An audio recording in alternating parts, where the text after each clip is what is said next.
Admiral Khazor stood on the command deck of the Zarthian flagship, his 4 eyes fixed on the blue planet displayed on the main view screen. The small world, third from its yellow star, looked unremarkable. Yet according to protocol, all inhabited planets required assessment before the Zarthian Empire continued its expansion. Primitive, Khazor said, his scaled skin shifting from deep purple to a confident blue. Their technology is centuries behind ours. They still use combustion engines and have barely left their own atmosphere. His second-in-command, Vurek, nodded in agreement. They call their planet Earth and themselves humans. Their strongest weapons use nuclear fission, and their space vessels cannot exceed light speed. Khazor made a dismissive gesture with one of his 3 arms. The Zarthian Empire had conquered 17 star systems in the past decade alone. Their bodies were naturally armored, their minds collectively linked, and their technology unmatched in this arm of the galaxy. These humans would be no different from the others. Either they would submit or they would fall. Send the standard greeting, Khazor ordered. Let us see how they respond. On Earth, Captain John Miller was the first to notice the unusual readings on the U.S. Horizon's radar. The massive space object had appeared suddenly, without warning, defying all known laws of physics. "Sir, we're receiving a transmission," said Communications Officer Beth Young. "It's not in any language I recognize." Miller's brow furrowed. After 20 years in the Navy and 5 in the newly formed Space Defense Force, he thought he'd seen everything. But this was different. Route it through the Universal Translator and get me the President. Within hours, screens across Earth displayed the same message. A towering purple-scaled alien with multiple arms and eyes, speaking in a deep, resonant voice that the translators struggled to process. "People of Earth, we are the Zarthian Empire. Your planet lies within our expansion zone.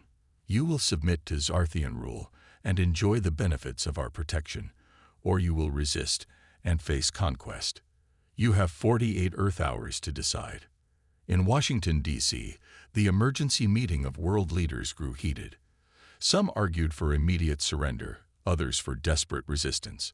Lisa Duncan, Earth's top diplomat, listened carefully before speaking. "We need more information," she said calmly. "Let me talk to them. Maybe there's room for negotiation." President Alan Clark nodded grimly. "Do what you can, Ambassador. But we're preparing for the worst." Captain Miller's ship was chosen for the diplomatic mission. As the U.S. Horizon approached the massive Zarthian vessel, Miller felt a weight on his shoulders unlike anything he'd experienced before. Lisa Duncan stood beside him, her diplomatic tablet in hand. "Remember, Captain, no sudden movements, no aggressive postures. We're here to talk." "And if they're not?" Miller asked quietly. Duncan's expression remained neutral, but her eyes betrayed her concern. "Then humanity will face its greatest test." The meeting took place in the neutral space between vessels. Admiral Khazor towered over the humans, his massive frame making even the tall Captain Miller look small. "Your species is young," Khazor said, after introductions were complete. "Barely 10,000 years of civilization. The Zarthian Empire has existed for 100,000 years. Youth has its advantages," Duncan replied. "We're adaptable, creative. We could be valuable allies rather than subjects." Khazor's skin rippled with what the humans would later learn was amusement. "Allies? Your weapons would not scratch our hulls. Your fastest ships are like crawling insects to us." "We're more than our technology," Miller said, unable to remain silent. "Humanity has faced extinction-level events and survived. We've endured ice ages, plagues, world wars. Impressive for such fragile creatures," Khazor responded. "But the choice remains the same. Submit or face war." As Duncan attempted further negotiation, Khazor studied the humans with growing curiosity. They showed no fear despite their obvious disadvantage. Instead, he sensed determination, even hope. How strange, Khazor thought. They must know they cannot win, yet they stand tall. It would be an easy conquest, he decided, but perhaps a slightly more interesting one than he had anticipated. The Zarthian invasion began at dawn. Their ships darkened skies across every major city on Earth. Khazor had planned for a swift victory, 3 days at most. His strategists predicted minimal resistance. They were wrong. Major Frank Collins wiped sweat and dirt from his face as he crouched behind the ruins of what had once been a school.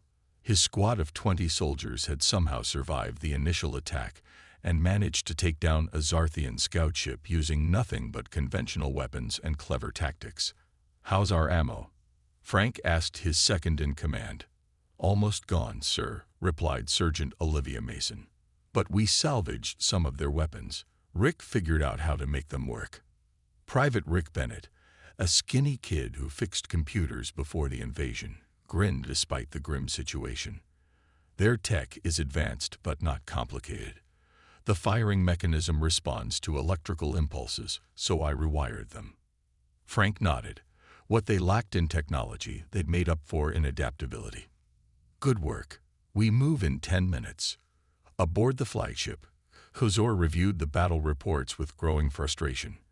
"This makes no sense," he growled. "Their weapons are primitive. Their defenses minimal. Yet our forces report heavy resistance in all sectors." Vurek shifted uncomfortably. "The humans are using unusual tactics, Admiral. They retreat, then attack from unexpected directions. They've adapted some of our own weapons against us."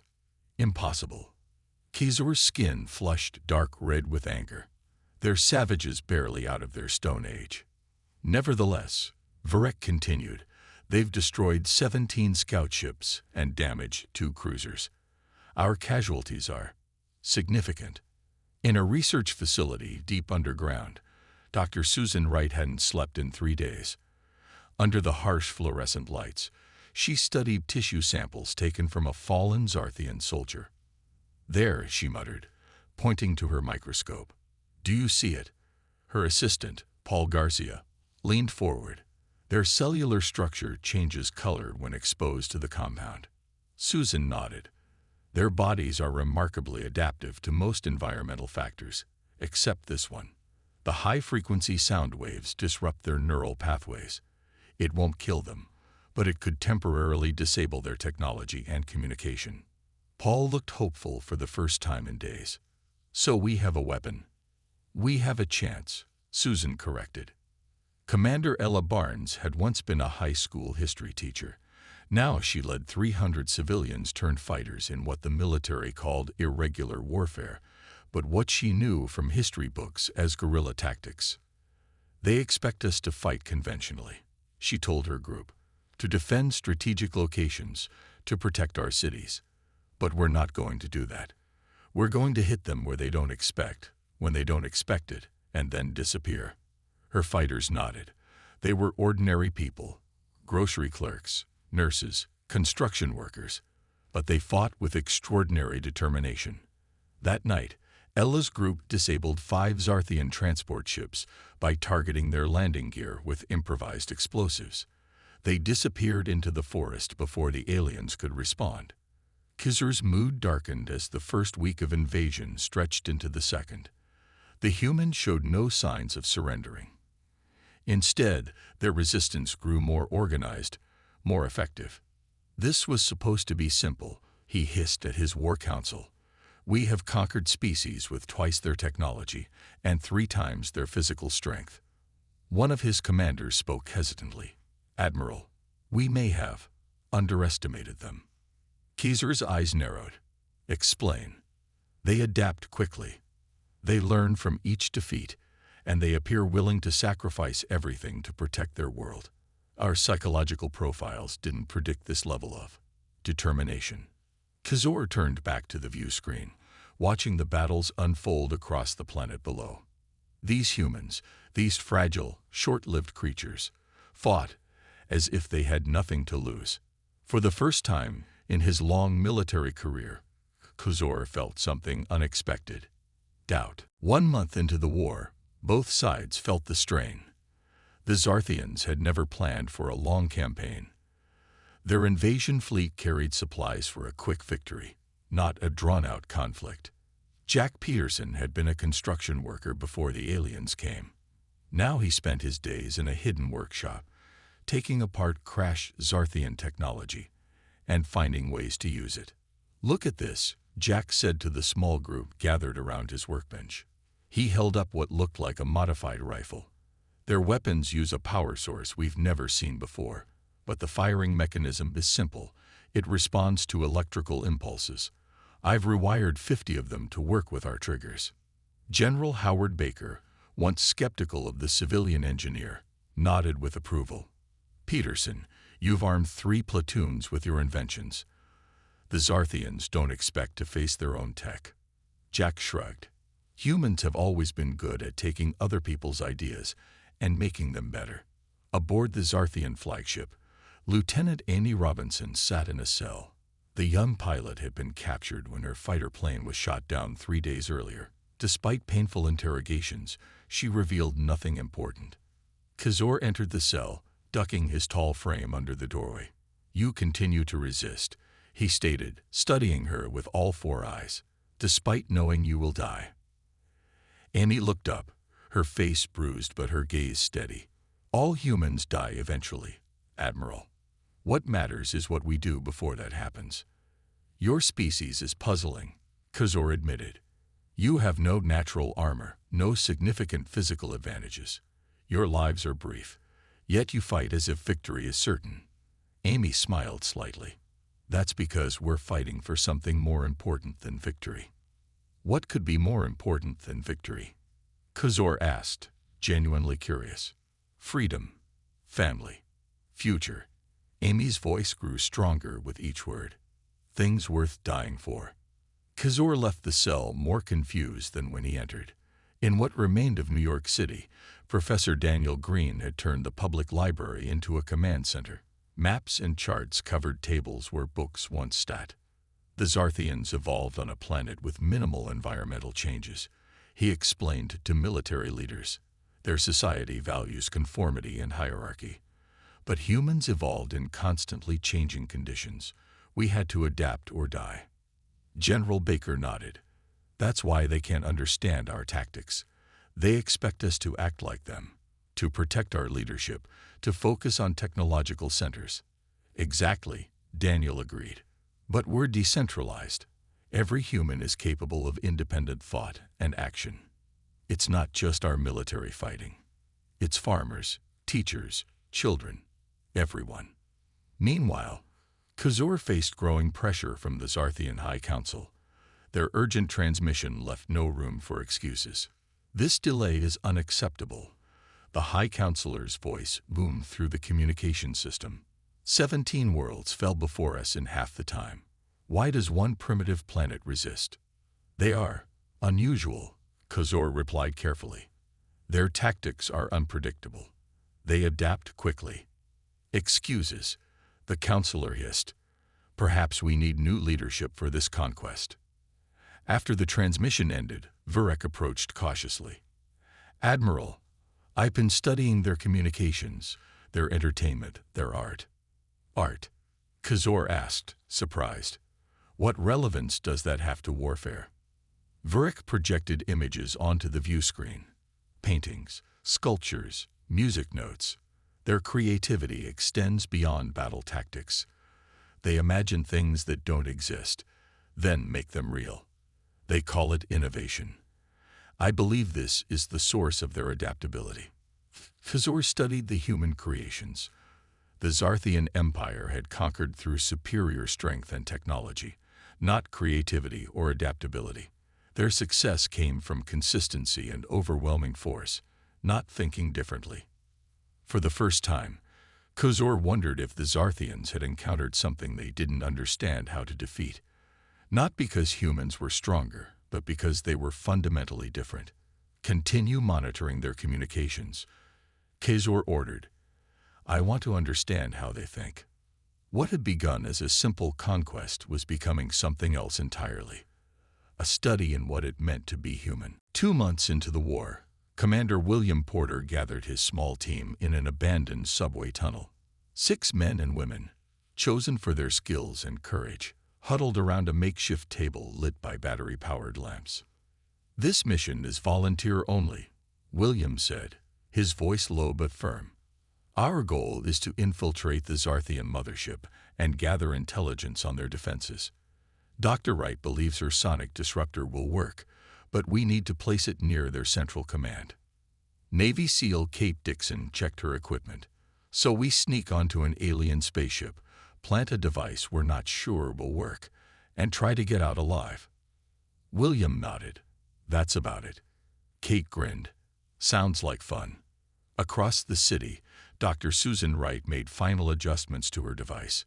Based on her discovery of the Zarthians' sensitivity to certain sound frequencies, she had created a weapon that could temporarily disable their neural networks. "The range is limited," she explained to General Baker. "It has to be placed inside their command center to affect their entire communication system. Porter's team will get it there," Baker assured her. "They're the best we have." That night, William's team used a captured Zarthian scout ship to approach the mothership. They wore modified Zarthian armor taken from fallen soldiers. "Remember," William whispered as they docked, "move like you belong here. The Zarthians respect hierarchy and don't question superiors." The plan worked better than expected. The Zarthians, never having faced infiltration before, failed to recognize the humans in their stolen armor. The team made it to the central command level before an alarm sounded. "We've been made," shouted Kate, drawing her weapon. "Porter, plant the device. We'll hold them off." What followed was chaos. The human team fought with a ferocity that stunned the Zarthian guards. When one human fell, another would drag their injured comrade to safety while continuing to fight. William reached the central command node and activated Dr. Wright's device. Immediately, the Zarthians clutched their heads in pain as the sonic waves disrupted their neural pathways. "It's working," William shouted. "Fall back to the ship." Only 3 of the 6 made it back. Kate and 2 others stayed behind, sacrificing themselves to ensure their teammates' escape. On the bridge of his ship, Khazor watched in disbelief as his crew struggled to function. The humans had somehow targeted the Zarthians' biological weakness, something no other species had ever discovered. "Shut down all ship-wide systems," he ordered through the pain. "Isolate the command center." Vurek staggered to a control panel. "Admiral, the humans who did this, 3 of them stayed behind to ensure the others escaped. They sacrificed themselves." Khazor asked, struggling to understand. "Yes. They knew they would die, but they chose to stay." This concept was alien to Zarthian culture, where self-preservation was paramount. Their military might was based on superior strength and technology, not sacrifice. When the effects of the sonic weapon finally faded, Khazor called an emergency meeting with his commanders.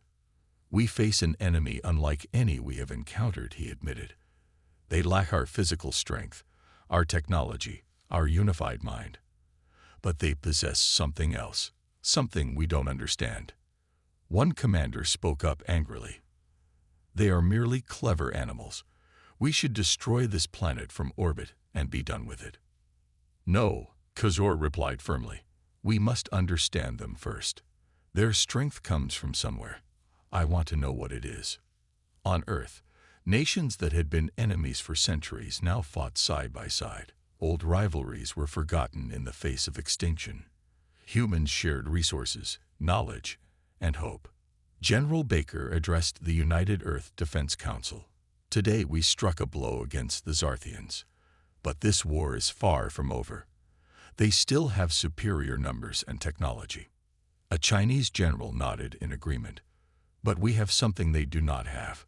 We have unity in diversity. We have humanity."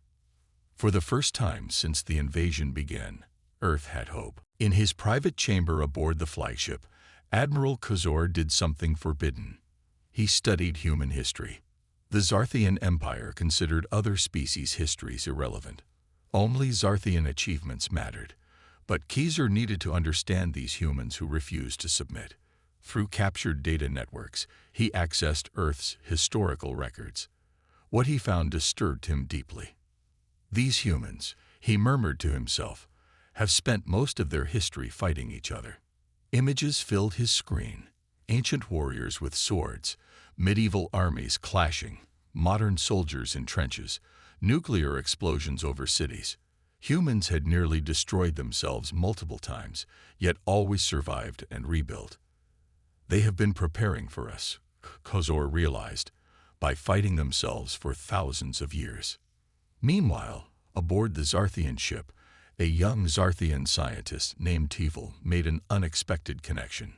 Working to understand the human sonic weapon, she discovered something strange in the captured research notes. Dr. Susan Wright had left mathematical formulas in her work that weren't related to weapons. They were music. Unable to resist her curiosity, Tevel reached out through a secure channel. "Why include music in weapon designs?" Tevel asked when Susan cautiously answered. Susan hesitated before responding. "Because music is mathematics with soul. It reminds me what I'm fighting for." This concept fascinated Tevel. Zarthian science served only practical purposes, never beauty or emotion. "Perhaps," Tevel suggested carefully, "we could share scientific knowledge. For understanding, not weapons." A dangerous partnership began, hidden from both sides. In a Zarthian detention center, diplomat Mary Johnson faced her captors with calm dignity. Selected to represent captured humans, she met regularly with Zarthian officials. "Your species continues to puzzle us," said the Zarthian interrogator.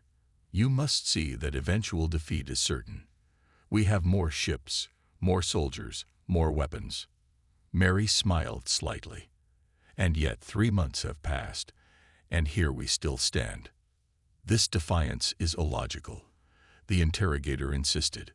"Why continue fighting when you will lose?" "Because we have hope," Mary explained. "Hope. This concept does not translate properly." Mary thought for a moment. Hope is believing that things can improve, even when evidence suggests otherwise. It's what drives humans to try impossible things, and sometimes achieve them. The interrogator seemed disturbed by this idea. "This is dangerous thinking. It defies reality." "No," Mary corrected gently. "It changes reality." On the Zarthian High Council, Kozor faced growing criticism. "This delay is unacceptable," the High Counselor boomed. "Our empire requires swift victories, not prolonged conflicts." Kozor stood firm. "These humans are unlike any species we have encountered. They learn from defeat. They adapt our technology. They sacrifice themselves willingly. Then increase our forces. Destroy their major cities from orbit. With respect, Counselor, such actions might strengthen their resolve rather than break it." Vurek, standing nearby, added, "We have detected human ideas spreading among our lower ranks. Concepts like individual choice and creative solutions. Some Zarthians find these ideas appealing." The council chamber fell silent. This was unprecedented. Zarthian society had remained unchanged for millennia. The idea that contact with humans could change Zarthian thinking was deeply disturbing. "This infection of ideas must be contained," the High Counselor declared. "Admiral Kozor, you have 30 days to end this conflict, or you will be replaced." After the council meeting, Kozor returned to his historical studies. He found himself drawn to human stories of against-all-odds victories. Tiny Greece defeating mighty Persia, outnumbered Britain standing against Nazi Germany, guerrilla fighters overcoming superpowers. Throughout their violent history, humans had repeatedly proven that determination could overcome superior force. They called it the human spirit, and Kozor was beginning to understand it. For the first time, he wondered if the Zarthian Empire might have finally met its match, not in strength or technology, but in sheer, stubborn will. 4 months into the war, both sides had suffered heavy losses. Earth's cities lay in ruins, but Zarthian ships filled the skies less frequently. The endless human resistance had taken its toll on the invaders. After a particularly devastating battle in what was once Chicago, Admiral Kozor made an unprecedented decision. "I wish to meet with a human leader," he told Vurek. not as captive and captor, but as equals, under a flag of truce. Vurek's skin flickered with surprise colors. The High Council will see this as weakness. Perhaps, Khazor admitted, or perhaps understanding your enemy is the highest form of strength. The message reached Earth's unified command, where heated debate followed. It could be a trap, warned General Baker. Captain John Miller, who had first contacted the Zarthians, disagreed. I've seen Khazor's eyes. He's curious. He wants to understand. After hours of discussion, they agreed. The meeting would take place on neutral ground, a small island in the Pacific that had somehow remained untouched by war. Khazor arrived with only Vurek as escort. Captain Miller came with a small security team and Dr. Susan Wright, whose knowledge of Zarthian biology made her valuable. In a simple tent on the beach, the two leaders sat facing each other. Four eyes met too in a long moment of silence. Why do you continue to fight? Khazor finally asked. You must know you cannot win. Miller smiled slightly. History is full of battles that couldn't be won, Admiral. Yet somehow they were. He activated a small projector showing images from Earth's past. Ancient Spartans at Thermopylae, American revolutionaries against the British Empire, resistance fighters during world wars. Humans have always faced enemies with superior numbers and weapons, Miller explained. Sometimes we lose, but we learn, adapt, and try again. It's in our nature. Khazor studied the images carefully. Your history is violent. You fight yourselves as often as external threats. Yes, Miller acknowledged, we're deeply flawed. But our conflicts forced us to innovate, to find new solutions. When united against a common enemy, all that practice becomes useful. For hours they talked, warrior to warrior, leader to leader. Khazor began to see humans not as primitive creatures, but as worthy opponents with strengths different from Zarthian ones. As the meeting concluded, an urgent message came from Vurek. Admiral, Commander Villar has launched an unauthorized attack on the human command center.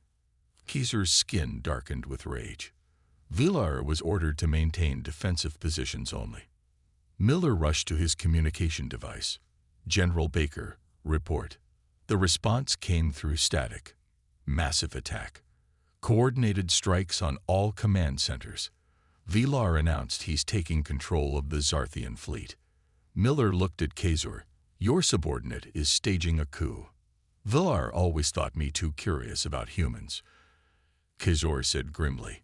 He believes in Zarthian superiority above all else. Miller's security team raised their weapons, pointing at Khazor and Vurek. Wait, Miller ordered. If Villar is acting against Khazor's orders, then we face a common enemy. Khazor's four eyes widened slightly. You would ally with me against other Zarthians. The enemy of my enemy, Miller began, is my friend. Khazor finished, showing he had indeed studied human expressions. Yes, Villar controls half my fleet now. He will show no mercy, take no prisoners. He believes exterminating humans is the only solution. Without hesitation, Miller extended his hand, a human gesture of agreement. After a moment's pause, Khazor reached out with one of his three arms and clasped it. I never imagined fighting alongside humans, Khazor admitted. And I never imagined an alien would be Earth's ally, Miller replied. But humanity's greatest strength has always been finding friends in unexpected places.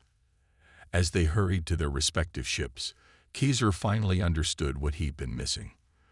The Zarthians had valued physical strength, technological power, and military might. Humans valued connections, adaptation, and the willingness to see the universe from another's perspective. Perhaps, Khazor thought, that was the truest form of strength after all. The final battle for Earth began at dawn. Villar's ships filled the sky, their weapons charged to destroy what remained of human civilization. But as they moved into position, they faced unexpected resistance. Khazor's loyal ships rose to meet them, fighting alongside hastily modified human aircraft. It was an alliance no one could have imagined 6 months earlier. Aboard his command ship, Kizor coordinated with Captain Miller, who directed Earth's forces from an underground bunker. Villar's flagship is heavily shielded, Kizor explained. Our weapons cannot penetrate it easily. Miller smiled. Then we'll use human tactics. Dr. Wright has modified her sonic disruptor to affect only Zarthians who lack the protective earpieces we've provided to your loyal forces. The battle raged across Earth's atmosphere. Villar, believing himself the true champion of Zarthian superiority, fought ferociously. His ships targeted human cities without mercy, but the combined human-Zarthian defense held firm. In a daring move, a small team led by Jack Peterson, the engineer who had mastered Zarthian technology, boarded Villar's flagship using a captured shuttle. Remember, Jack told his team as they prepared to plant the improved sonic weapon, we're fighting not just for Earth now, but for a future where humans and Zarthians might live in peace. The mission succeeded, but at great cost. Jack was fatally wounded, yet managed to activate the device before collapsing. His last words were to a young Zarthian soldier who had joined Kizor's rebellion. Take care of our world, both our worlds. As Villar's forces fell into disarray, Kizor's ships closed in. The rebel commander was captured, his coup crushed. The war that had begun with an ultimatum ended with a possibility no one had foreseen: peace. 2 weeks later, in the remains of the United Nations building in New York, humans and Zarthians gathered to sign a formal peace treaty. Lisa Duncan, who had first attempted negotiations months ago, led the human delegation. Today marks not the end of a war, but the beginning of an alliance, she announced. We have learned from each other, and we are stronger for it. Kizor, standing tall among his officers, addressed both species. The Zarthian Empire came to Earth believing we were strong. We had conquered 17 systems with our superior technology and biology. We thought humans would fall easily. He paused, his skin shifting to a deep blue of formal respect. We were wrong. Humans taught us that strength comes in many forms. It lives in your adaptability, your creativity, your willingness to sacrifice for others, and your ability to hope even in darkness. The treaty established Earth as an independent ally of the Zarthian Empire. Humans would share their innovation and art. Zarthians would share their technology and knowledge of the galaxy. In the weeks that followed, an unusual friendship formed between Captain Miller and Admiral Kizor. They often met to discuss their respective cultures and histories. There are other species in the galaxy far more dangerous than we were, Kizor warned during one such meeting. Some that even the Zarthian Empire avoids challenging. Miller nodded thoughtfully. Then we'll face them together, if necessary, humans and Zarthians, combining our different strengths. On the day before Kizor's return to the Zarthian homeworld, he addressed the Zarthian High Council via transmission. The entire exchange was broadcast to both species as a symbol of new transparency. High Counselor, Kizor said formally, I bring news of Earth and humanity. You bring news of conquest, finally, the High Counselor asked. No, Kizor replied firmly.